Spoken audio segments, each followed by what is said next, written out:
अस्सलाम वालेकुम। शराय दसूर से मैं हूं अब्दुल क़य्यूम सिद्दीकी और आप हैं AQS के साथ। एक और तारीख़ी मुकदमा, अहम लम्हात के 10 जजेस के सामने फाजिल जज ही अपने मुकदमे के हवाले से आर्गूमेंट्स कर रहे हैं। और जी हाँ, मेरी मुराद जस्टिस काजी फ़ाइज़ ईसा का सुप्रीम कोर्ट में ज़ेर समात मुकदमा है और इस मुकदमे में नज़रसानी दरख्वास्तों के ऊपर जस्टिस काजी फ़ाइज़ ईसा जो है वो ख़ुद अपने फाजिल जजेस के सामने पेश हो रहे हैं।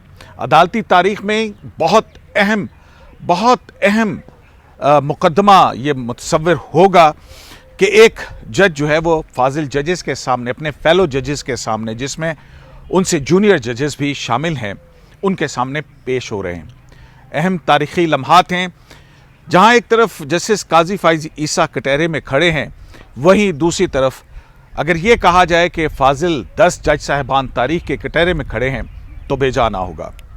जस्टिस काजी फ़ाइज़ ईसा दलाइल ये दे रहे हैं कि उनकी जो करैक्टर असैसिनेशन है सरकारी मीडिया की तरफ से, हुकूमती वज़रा की तरफ से, वो इस कदर हुई कि वो उससे बहुत दिल आज़ार हैं।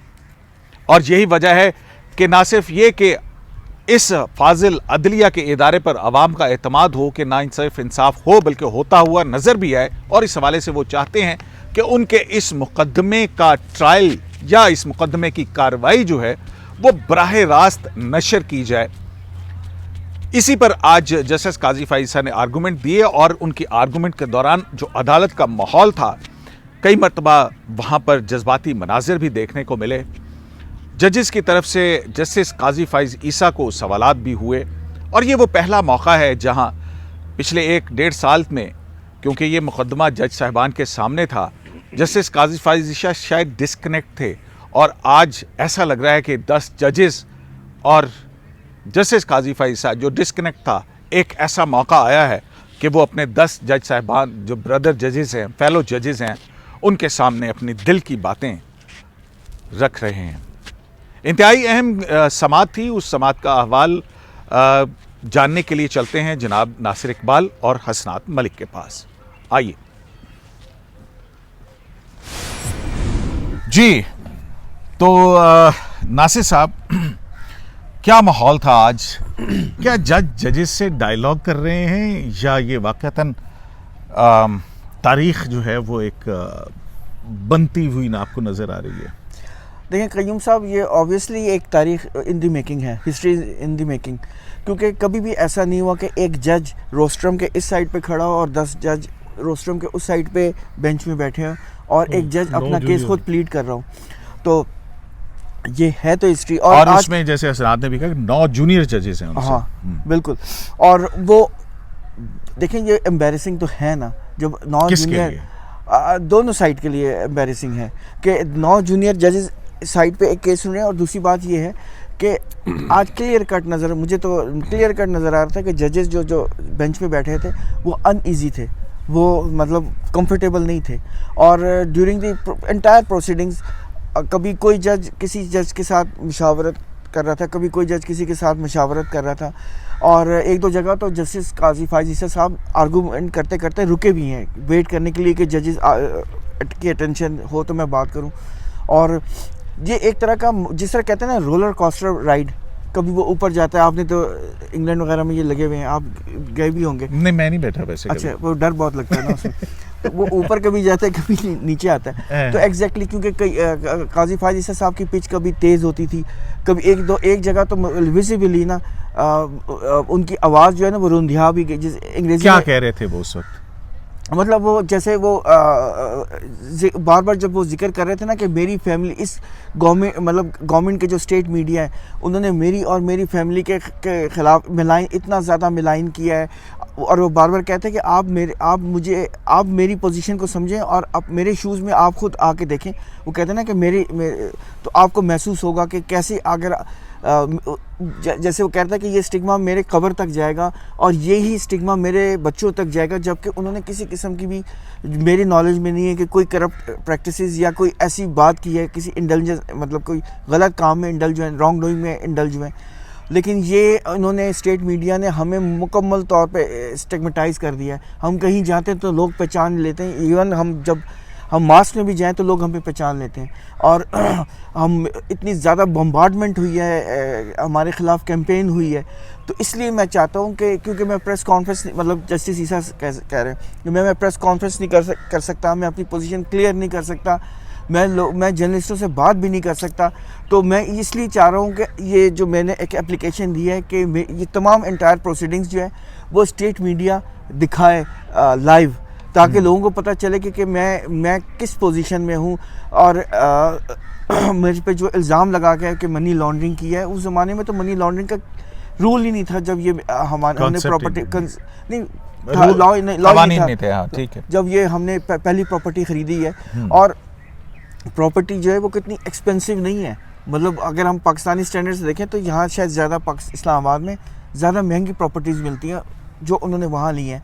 और सेकेंडली मनी ट्रेल है वो बैंक के थ्रू, बैंकिंग चैनल से गई हैं। बिसाइड्स ये कि शादी से पहले मेरी जो मिसेज़ हैं Sarina Isa, by the way Mrs Sarina Isa और उनकी बेटी सहर जो है वो दोनों बैठी हुई भी थी राइट साइड पे। वो कहती हैं वो एक बहुत अच्छी जॉब करी थी, वो एक अमेरिकन स्कूल में पढ़ा रही थी, उनकी बहुत अच्छी तनख्वाह थी, और बिसाइड्स ये कि वो लैंडेड फैमिली से बिलोंग करती हैं, अच्छी खासी तो ये उनके आर्गुमेंट साथ थे। और लेकिन और वो बार बार मतलब वो जज्बाती हो रहे थे। जैसे उन्होंने कहा था कि हम कायदे आज़म का ये विजन था जो इन्होंने बना दिया है, हम एक गटर में रह रहे हैं। और उन्होंने कहा कि मेरा खून आंसू के रोया जब 90,000 फौजियों ने सरेंडर किया इंडिया के आगे।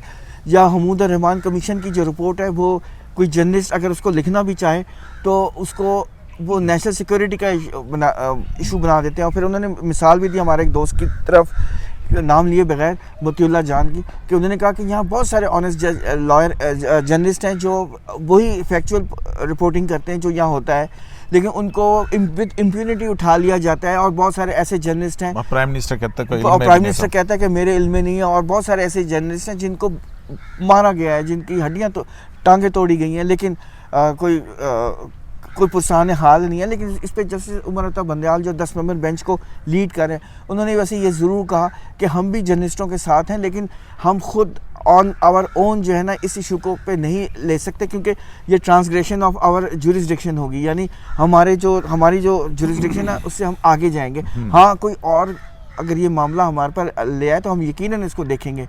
और फिर उन्होंने ये भी बात की कि रेलिवेंट रहें, और सेकेंडली अगर आपको किसी के ख़िलाफ़ शिकायत है तो वो कोर्ट में ना लेके आएँ, आप अपने इलीगल आर्गूमेंट्स करें। इस पे जस्टिस काजी फायज़ साहब ने दो तीन दफ़ा कहा कि आपको अगर समझ लगता है कि मैं इरेलीवेंट हो रहा हूँ तो आप मुझे डांट भी सकते हैं, यानी आप एडमॉनिश करें, मुझे पनिश करें। और एक जगह तो उन्होंने ये भी कहा कि आई अपोलोजाइज़ कि अगर आप बोर हो रहे हैं मेरे आर्गूमेंट से। अच्छा। तो मेरा कहना है कि एक माहौल था, कभी ऊपर पिच तेज़ हो रही थी, कभी पिच सॉफ्ट हो रही थी, तो और जज्बाती माहौल था। और जजेस जो है वो अजीब शशो पंच में थे। बल्कि एक जगह तो जस्टिस मंजूर जो मलिक हैं, उन्होंने तो यहाँ तक कहा कि आप जो है इमोशनल ना हो, आप वरना फोकस से हट जाएंगे। फिर उन्होंने कहा कि आप जैसा चाहते हैं उस तरीके से आप आर्गू करें। तो एक अजीब सा मतलब ये एक जज्बाती माहौल था, तारीखी माहौल था। 10 जजेस के सामने ब्रदर जज जो है वो बात कर रहे हैं, और बात करने की इजाज़त इसलिए मिली कि मुनीर मलिक साहब जो हैं वो अवेलेबल नहीं है, उनके वकील। तो हसनात साहब, आप इस साइड डेवलपमेंट को कैसे देखते हैं? डू यू थिंक कि ये एक ट्रायल है और उसमें जो है वो कह रहे हैं कि लाइव टेलीकास्ट किया जाए, ताकि ना सिर्फ ये कि मेरे हवाले से जो राय लोगों के अंदर है उसका अवाम को पता चले, और दूसरी तरफ अदालत भी एक्सजनरेट होगी, अदालत के इदारे के ऊपर इंसाफ होता हुआ लोगों को जब नज़र आएगा तो उस इदारे के ऊपर एतमाद बढ़ेगा। जी बिल्कुल कयूम साहब, ये जो एप्लीकेशन थी कि जी लाइव प्रोसीडिंग की, ये मामला जो है ये 2 साल से चल रहा है। एक कॉन्स्टिट्यूशन पिटीशन हमारे दोस्त राहील कामरान शेख ने की थी, उसमें जो जस्टिस अजमत सईद ने अपील इन चैम्बर जब एतराज़ लगे सुप्रीम कोर्ट रजिस्ट्रार ऑफिस की तरफ से उस पिटीशन पे, तो उन्होंने समाअत की और उन रजिस्ट्रार ऑफिस के एतराज़ात को ख़त्म करके कहा कि केस जो है नंबर लगा दिया, यानी वो एडमिटेड है कि फॉर हेयरिंग। वो पिटीशन जो है 2 साल से पेंडिंग है। तो देखिए ये जो बेसिकली ये एप्लीकेशन जो है ये ऐसा लग रहा है कि ये ठीक है, लेकिन इसमें एक डायलॉग हो रहा है। एक जज जो है वो अपने ब्रदर जज से जो है वो डिलाग कर रहा है, क्योंकि वो 4-5 महीने से या ज़्यादा टाइम से उसका उनके साथ कोई कांटेक्ट नहीं है, राब्ता नहीं है, और डिस्कनेक्ट है, बिल्कुल अलग थलग है, और ना चाय पे ना कहीं किसी जगह उसका कोई किसी से नहीं है राब्ता। तो वो अपने जो उसके अंदर 2-3 साल से जो कुछ हुआ, जो कर्ब से गुजर रहा है, जो चीज़ें गो कि वो अनयूजुअल हैं, कुछ लोग उससे ज़्यादा उनके हमदर्द भी उस चीज़ के उनके स्टाइल से में भी वो खुश ना हो कि जिस तरीके से, लेकिन वो एक है कि भाई वो बातें जो हैं वो अपने वो निकाल, वो जो बढ़ास है 2 साल से जो जिस कर्ब से वो गुजर रहे हैं वो निकाल रहे हैं अपने ब्रदर जजेस के साथ। और लेकिन जस्टिस उमर अता बंदयाल साहब का था कहना कि जी सब्र करें, रिस्ट्रेन, और इसका जो है अजर जो है अल्लाह पाक आपको देगा सब्र का। तो ये बात तो बिल्कुल ठीक है कि क़य्यूम साहब ये जो केस है जो था, इसमें ऐसा लग रहा है कि जस्टिस काजी फ़ाइसा ने अपनी वो कह रहे हैं कि मुझे जज में अपनी जजी से ज़्यादा मुझे अपनी रेपुटेशन का है कि मैं जज तो 3 साल बाद रिटायर हो जाऊंगा, लेकिन मेरी रेपुटेशन तो मेरे साथ कब्र तक जानी है। तो जो रेपुटेशन मेरे ख़ानदान या मेरे अभी भी जो नवासियाँ पोते पोती वो क्या ये सोचेंगे कि मेरा जो उनका दादा था उसके बारे में क्या रेपुटेशन, तो वो अपनी रेपुटेशन के लिए वो ये सारा कुछ ये नहीं हो रहा है। और इसमें तो कोई शक नहीं है कि अगर जस्टिस काजी फ़ाइसा दूसरे जजेस की तरह अपने मामलात करते तो आपको पता है कि किस तरह यहाँ मामलात, जब अगर सुप्रीम कोर्ट के जजेस बाल की तरह सुप्रीम कोर्ट के जजेस आपस में ठीक हों तो कोई भी इवन कोई नॉन डेमोक्रेटेड फोर्सेस भी जो हैं वो जज को नहीं निकाल सकती। उनका प्रॉब्लम ये है कि उनका एक इशू तो उन फोर्सेस के साथ भी है, दूसरा उनका ब्रदर जजेस के साथ मामलात उनके काफ़ी सीरियस है, कुछ उनमें से रिटायर्ड हो गए। और आपको भी पता है कि वो एक तो जस्टिस काजी फ़ाइसा का चले मिजाज था, लेकिन उनके जो मुखालिफ थे जो जजेस जो रिटायर हो चुके हैं उन्होंने भी कोशिश नहीं की कि उन्होंने भी जस्टिस काजी फ़ाइसा को किसी ना किसी तरह घेरे में लाने की कोशिश की, समझने की कोशिश नहीं की, घेरे में लाने, घेरे में, और वो निकल गए। उसके मिसाल है जब ये पटिशन राई वाली, हनीफ राई वाली थी, मुझे बताएं साकिब निसार साहब ने जो पटिशन लगाई किस वजह से पटिशन लगाई, और जब ये पटिशन रिजेक्ट हुई तो हनीफ राई को कहा गया कि यार वो वकील बड़े गर्म सन, ठंडा किया बड़ा मुश्किल से। तो ये देखें, और फिर वो जो पटिशन जिसने लाहौर हाई कोर्ट से की अलवर अली जफर लाए, तो ये देखें उसके बाद जो मामलात होते रहे हैं, आसिफ खोसर साहब करते रहे हैं, अजमत सईद साहब करते रहे हैं, तो ये जो आज उन्होंने कहा कि मुझे एक चीफ जस्टिस जो है वो रोकते भी रहे कि इस किस्म की बातें मत किया। हाँ देखिए, गुड इंटेंशन किस तरफ इशारा था, वो मेरा ख्याल है ये भी होगा जिस तरह आसिफ सईद खोसर साहब ने एक वो कहा था कि जो आपका रिव्यू है फैजाबाद रखना केस में, तो आप रिव्यू को सिंपली रिजेक्ट कर दें, ज़्यादा कहें नहीं कर, आपके लिए मसला होगा। ये मेरा ख्याल है गुड इंटेंशन भी हो सकता है कुछ कि भाई यार आप ज़्यादा अपनी कंट्रोवर्सीज में, अब असल में मसला ये है कि बहुत कम लोग ज़्यादातर यही होता है कि यार अपने आप को कंट्रोवर्सीज में ना डालो।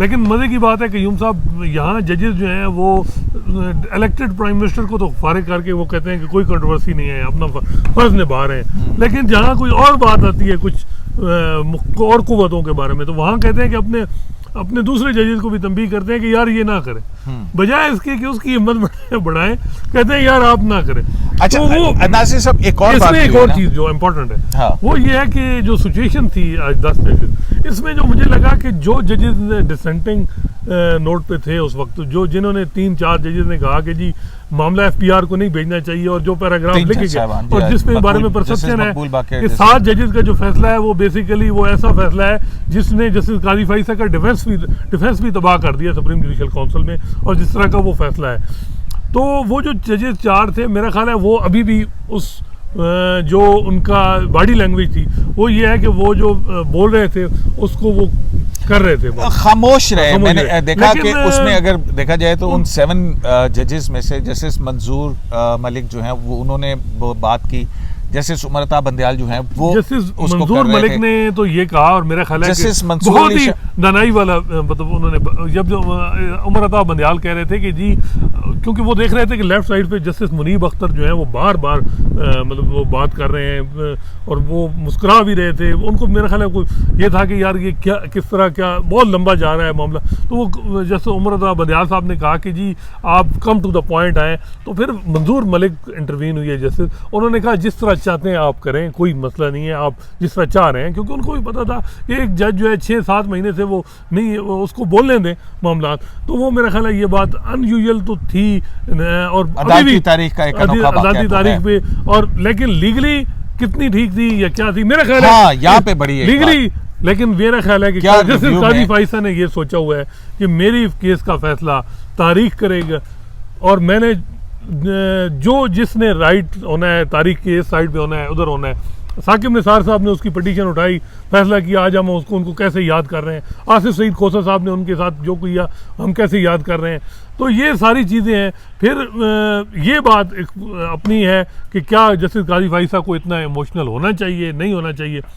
तो वो उसमें ये बात है कि जज आपका एक आपने कल दूसरी साइड पे भी होना है, ऊपर केसेस की समाअत भी करनी है। जी हाँ। तो जब अगर जज एज ए वकील आप इतना इमोशनल होंगे और अगर आप भी प्लेइंग इन द गैलरी होगी तो वो मेरा ख्याल है मुनासिब नहीं होगा। क्या नासिर साहब फिर लोग ये नहीं कहेंगे कि अपना ब्रदर जज है तो उसको तो रिव्यू के अंदर मुख्तलिफ CMAs के ऊपर भी सुन लिया जाता है, लेकिन जब हम रिव्यूज़ के अंदर लाएंगे कोई इस बात तो हमारे साथ तो बेंच का रवैया मुख्तलिफ होता है। देखें यही तो बात है ना कि मैं आपको यही बताना चाह रहा था कि ये बहुत सेंसिटिव और बहुत ऑकवर्ड सिचुएशन है कोर्ट के लिए।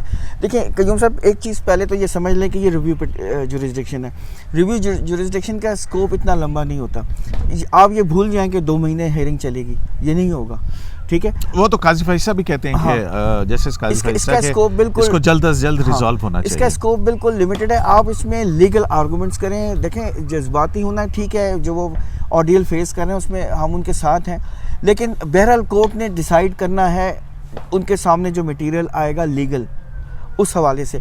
तो यही बात है ना कि जो सीनियर से सीनियर लॉयर भी आए तो कोर्ट उनको डिट्रैक्ट नहीं होने देती और उनके पास टाइम के कंस्ट्रेंट्स भी होते हैं। उनको बता दिया जाता है कि आपके पास, आपको याद है जब ये हियरिंग चल रही थी इसकी सेनेट के इलेक्शंस की, तो अटॉर्नी जनरल साहब को भी कहा था कि अटॉर्नी जनरल साहब ने कहा था आखिरी दिन के बाद, हाँ आखिरी दिन 13 दिन के बाद आखिरी दिन उन्होंने कहा था मुझे 1 घंटा चाहिए। उन्होंने कहा नहीं 1 घंटा नहीं मिलेगा आपको। नहीं, वो तो उसमें रेपुटेशन बहुत थी ना, रेपुटेशन थी, लेकिन उनका वो रिबटल का राइट तो है ना। कहने का ये मैं उनका कुछ साथ नहीं दे रहा। मेरा कहने का मतलब है कि जो है ना ये कोर्ट के पास जुरिस्डिक्शन है, ये इसकी डिस्क्रेशन है कि वो टाइम स्लॉट को रेगुलेट करें। कोर्ट को रेगुलेट करना तो जाहिर है वो बेंच के सहबाग, एक लेकिन चीज- उसके अंदर प्रेसिडेंट्स भी देखनी है, रूल्स भी देखने हैं। और जैसे कल जो की बात आज थी, और जो कल की बात आज थी। जस्टिस काजी फाजिसा साहब ने जितने भी केसेस का हवाला दिया ना, तो जस्टिस उमर अता बंदियाल साहब ने उनको ये रिमाइंड कराया कि आप जितना भी हवाला दे रहे हैं ये ओपन हियरिंग की बात हो रही है और ओपन हियरिंग हम कर रहे हैं। आप ये ना करें हम क्लोज डोर नहीं है, हम ये इन कैमरा भी नहीं है। आप ये सारे जर्नलिस्ट बैठे हुए हैं, ये सब लोग बैठे हुए हैं, लेकिन काजी फाजिसा का कहने का ये मतलब था कि ये सिलेक्टिव, चूँकि इन्फॉर्मेशन बाहर जाती है वो बात नहीं, मीडिया चूँकि मीडिया अंडर कंट्रोल है वो बात नहीं चलाता, मतलब जो मेरी मिलाइनिंग तो हो रही है। हाँ, उन्होंने वो जो जजमेंट्स वगैरह पढ़ी उसके अंदर भी उन्होंने कहा कि सिलेक्टेड इन्फॉर्मेशन इज लेकिन मिसइन्फॉर्मेशन। जस्टिस बंदियाल साहब ने कहा कि हाँ। आपके सपोर्टर भी बहुत हैं, इधर भी बैठे हैं और भी बहुत, और इसमें कोई शक नहीं है, फॉलोइंग भी उनकी बड़ी है। लेकिन एक और जो इम्पोर्टेंट बात है, अगर हम यहाँ कद तो बड़ा है, यही बात है, जिस वो वजह ये है ना, मैं यही कहता हूँ वकीलों में जो आदमी ऐसे फैसले, बोल्ड ऐसे फैसले करेगा तो वो उनका हीरो होगा। ये एक फैक्ट है। इफ्तिखार मोहम्मद चौधरी थे या और भी थे, तो उनको क्यों पसंद किया गया? क्योंकि वो ना की वजह से किया। चलें इसको कंक्लूड करें। जो इम्पोर्टेंट बात है वो ये है कि जो अब लोग कह रहे हैं कि जैसे काजी फाइसा बहुत इमोशनल है और इमोशनल नहीं होना चाहिए, और ज़्यादातर वो बात कर रहे हैं जो साकिब निसार साहब के सपोर्टर हैं किसी ना किसी तरह। तो वो साकिब निसार साहब का जो कंडक्ट है वो भी देख लें कि क्या उनका कंडक्ट था, वो क्या क्या करते रहे और क्या क्या चीज़ें करते रहे। तो बात यह है कि मसला ये है कि जस्टिस काजी फाइसा का मसला ये है कि वो जो कुछ कर रहे हैं गलत, वो भी कर इमोशनल, अगर साकिब साहब थे वो भी गलत कर रहे थे, ये भी गलत, लेकिन उनके साथ एक ग्रुप था जो जिसमें मेजॉरिटी रिटायर हो गए, तो वो मतलब चल जाता था मामला। यहाँ ये है कि वो अकेले हैं, तो उनकी जो भी चीज़ है वो ओपन हो जाती है कि उनके साथ कोई ब्रदर जज वो उनकी उस तरह जिसे कहते हैं, क्योंकि एक तो बेंच कुछ जजेस हैं जिनके साथ वो बेंच में बैठे तो कंफर्टेबल हों, लेकिन वो बेंच आपको पता है उस लेकिन बिल्कुल, कईम साहब, हाँ जी, लेकिन कईम नासिर साहब, एक साहब। छोटी आखिरी बात ये बताएं, सुप्रीम कोर्ट में जो पिटिशनर फाइल करता है ना पिटिशन, वो क्यों नहीं आर्गू करता, उसका वकील क्यों आर्गू करता है? कोई रीजंस होती हैं, क्योंकि पिटिशनर जज्बाती होता है। जो काउंसिल है उसको पता होता है चीज़ों को किस तरह मैंने केस प्रेजेंट करना है, किस तरीके से करना है, किस वक्त क्या बात करनी है।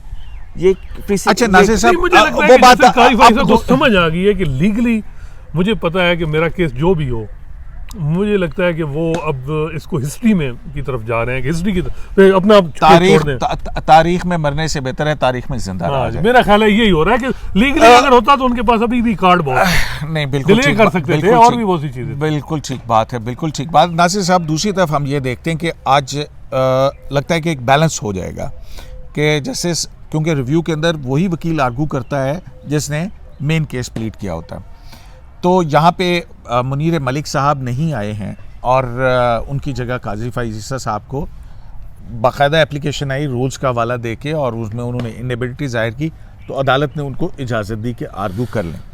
इसी तरह से हम देखते हैं कि दूसरी तरफ जो है वो बैरिस्टर फ़रोग नसीम फेडरेशन को उधर से रिप्रेजेंट कर रहे थे, जस्टिस काजी फ़ैज़ा के, वो लॉ मिनिस्टर से इस्तीफ़ा दे के आए थे और फिर वो वहाँ से जो है वो वकालत कर रहे थे।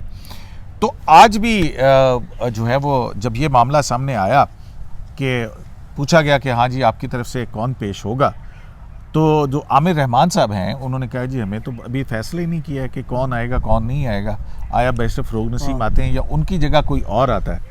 तो इस पे जस्टिस मंसूर अली शाह का क्या कहना था? जस्टिस मंसूर अली शाह साहब को बड़ी हैरत हुई और उन्होंने कहा कि आपको मालूम नहीं है कि 10 मेंबर बेंच असेंबल हुआ है, कोई छोटी बात नहीं होती। कयूम साहब आपको भी पता है बहुत इंपॉर्टेंट केस हो तो बड़ा बेंच बनता है, वरना तो 3 मेंबर बेंच या 5 मेंबर बेंच मैक्सिमम वही केस सुनता है। तो उन्होंने कहा कि आपको नहीं मालूम कि 10 मेंबर बेंच बना और आपने अभी तक यही नहीं मालूम कि आपने किसने आर्गू करना है, यानी आपने अभी तक अपना माइंड नहीं बनाया। और दूसरा फेडरेशन इतनी नहीं, लाता वो लोग- फ़रोग और फिर नसीम फेडरेशन साहब- के बारे में तो आपने वो जब उनसे बात कर दी तो आपने तो कमाल ही कर दिया जब आपने कहा कि आप सारे कागज़ तो इकट्ठे कर रहे हो लेकिन आपको ये नहीं पता कि आर्गू किसने करना है। तो तो ये फिर क्या कहना था उनका? वो हंस आमिर रहे रहमान थे साहब। कि देखिए फ़रोग नसीम साहब ये सारी स्ट्रेटेजिक तो मेन वही हैं, इस पूरे वो जो वो भी मामला है कि मेहमान हैं इस पूरे आर्किटेक्ट हैं, आर्किटेक्ट जिसे कहते हैं रेफरेंस का। हाँ जब एक दफ़ा ये बात हुई कि जी सुप्रीम कोर्ट के एक जज फॉर्मर जज जैद हुसैन से भी कोई खिदमत, तो उन्होंने कहा हम इतने नालायक हो गए हैं कि हम उनकी खिदमत दें, सारा कुछ उन्होंने किया हुआ है, वो अब बाहर हैं, लेकिन उनको प्रॉब्लम ये है कि अब वो अगर रिव्यू के लिए रिजाइन करके फिर आते वैसे हैं, अजीब सी बात रिजाइन है करते कि हैं, जस्टिस- तो अली जफर अगर अब सेनेटर बनेंगे तो ये इतलात हैं कि वो लॉ मिनिस्टर बन जाएंगे, उनके लिए और भी परेशानी है। अगर ये मूव अटॉर्नी जनरल की कामयाब हो जाती, ये सदारती रेफरेंस वाली हाँ। आपस की बात है, तो फ़रोग नसीम साहब बहुत कटु साइज आप कह रहे हैं कि ये हुकूमत तो कह रही है कि ये तो बड़ा तारीखी फैसला उनके हक के अंदर हो गया, आप कह रहे हैं अटॉर्नी जनरल नाकाम हो गए? नहीं, नाकाम मैं उस हद तक ये कह रहा हूँ कि अगर वो जो प्रेसिडेंशियल ऑर्डिनेंस भी कम होता, जिस तरह वो प्लान था, उन्होंने पूरा वो प्रेसिडेंशियल रेफरेंस वो था, वो कह देते कि अंडर द लॉ है इलेक्शन। अब इलेक्शन कमीशन ने भी कह दिया कि पुराने तरीके से तो होंगे। वो अगर एक हद तक तो वो खैर पॉलिटिकली वो कामयाब हुई है पीटीआई, लेकिन अगर पूरा मिशन कामयाब हो जाता है तो मेरा ख्याल है फ़रोग नसीम साहब अब मे भी उनके लिए मसाइल थे। पहले ही इमरान खान कहते हैं उनके हवाले से उनको तफज़ात हैं, तो अब देखें अली जफर भी सेनेटर बन रहे तो हैं। क्या आपको अटॉर्नी जनरल की स्लॉट के ऊपर भी कोई तब्दीली होती नजर आ रही है? मेरा ख्याल नहीं है कि ऐसी वो बात हो इस मामले में गो कि वो क्या पता लॉ मिनिस्ट्री छोड़ दें वो और अटॉर्नी जनरल फॉर पाकिस्तान के लिए आ जाएं कौन बैरिस्टर फ़रोग नसीम। नहीं, अटॉर्नी जनरल खालिद जावेद खान हैं, वो मेरा ख्याल है अच्छा बिल्कुल। कर रहे हैं। अगर एक केस में उनका ये व्यू है जो मेजॉरिटी लोगों को पसंद नहीं है, लेकिन उसकी ये बात नहीं है कि वो उन्होंने देखें बहुत सी चीज़ों में उन्होंने स्टैंड भी लिया है, freedom of speech, media freedom पे। अब देखें वो मुख्तलिफ उनकी जो व्यू रहा है वो बड़ा डिफरेंट रहा है, और मेरा ख्याल है कि वो इस मामले में कहो कि वो जज्बात। और फिर इवन जुडिशरी के हवाले से उन्होंने कहा कि जुडिशरी के ऊपर अगर कोई हमला करने की कोशिश करेगा तो मैं उसके बिल्कुल, दरमियान उन्होंने में खड़ा बताया हूं। हुआ है कि जी बिल्कुल। रेफरेंस कोई नहीं होगा दायर, और जस्टिस काजी फाइसा के हवाले से भी उनका जो व्यू था पहले वो यही था कि भाई इस तरह नहीं गवर्नमेंट को इस किस्म की लिटिगेशन में इन्वॉल्व होना चाहिए। और मेरा ख्याल है कि लेकिन देखें अब उन पे एक प्रेशर लेकिन साहब आपको याद होगा कि अटॉर्नी जनरल साहब ने इस रेफरेंस में जब हियरिंग हो रही थी जो जी हाँ, पिटीशन बिल्कुल उन्होंने कह थी दिया था उसमें कहते हैं अलग। मैं नहीं आऊँगा इसमें, क्लियर कट उन्होंने कर दिया। वैसे कयूम साहब मेरा ये अपना ख्याल लेकिन है, सिचुएशन मुख्तलिफ सी हाँ, है ना। कयूम, देखें, इधर जस्टिस काजी फैज साहब अपना केस खुद आर्गू कर रहे हैं, उधर फेडरेशन लेकिन का वकील अटर्नी- है कोई नहीं लेकिन है, अटर्नी जनरल चूंकि और इस पूरे अटर्नी जनरल proceedings में नहीं है ना। अटर्नी जनरल जो है वो कोरोना की वजह से जो है देखिए वो, मैं आपको जो मैं क्वारंटीन कहना है। चाह रहा हूँ वो यही है कि ये एक गले की जो कहते हैं ना हड्डी बन चुकी है, उनको ये रेफरेंस फाइल करके किसी किस्म की भी कोई खुशी महसूस नहीं हुई है। जब से रेफरेंस फाइल हुआ है ये जो है वो टर्मोइल का यार मुझे बताएं, आपने इंस्टीट्यूशन को डिवाइड करके क्या हासिल कर लिया है, क्या हुआ है उससे, आपने कौन सा आपको वो कोई मेडल मिल गया है? मतलब ये बहुत अनफॉर्चुनेट है, चलें, इनको नासिर ये साहब, नहीं बहुत करना शुक्रिया चाहिए आपका। था। ये रिव्यू पिटीशन पे हियरिंग हो जाती धरने की, वो बहुत बेहतर था। लेकिन ये रेफरेंस फाइल करके सिर्फ और सिर्फ बदनामी कमाई और कुछ भी नहीं हुआ। चलें, लेकिन नासिर ये- साहब ने बड़ी लेकिन रेफरेंस तो आप मतलब brother judges होना है, ठीक है। 7 जजेस ने वो मैटर भेजा ना एफबीआर को। हाँ, ठीक हो रेफरेंस तो गया। खत्म हो गया, क्वैश हो गया। हाँ, अब तो फाइल अगर मामला ना ये है करते तो ये कि चीजें ना होती ना। आपस में जजेस वर्सेस चलें, सुप्रीम जुडिशल काउंसिल के अंदर इससे पहले कि सुप्रीम जुडिशल काउंसिल के अंदर कोई कार्रवाई हो, उस रिव्यू के बाद ही फैसला होगा। और जजेस के साथ कहते हैं कि ये एक ऐसा मौका है कि जस्टिस काजी फैज ईसा के सामने के तारीख के अंदर वो अपना मुकदमा जो है वो खुद लड़ रहे हैं।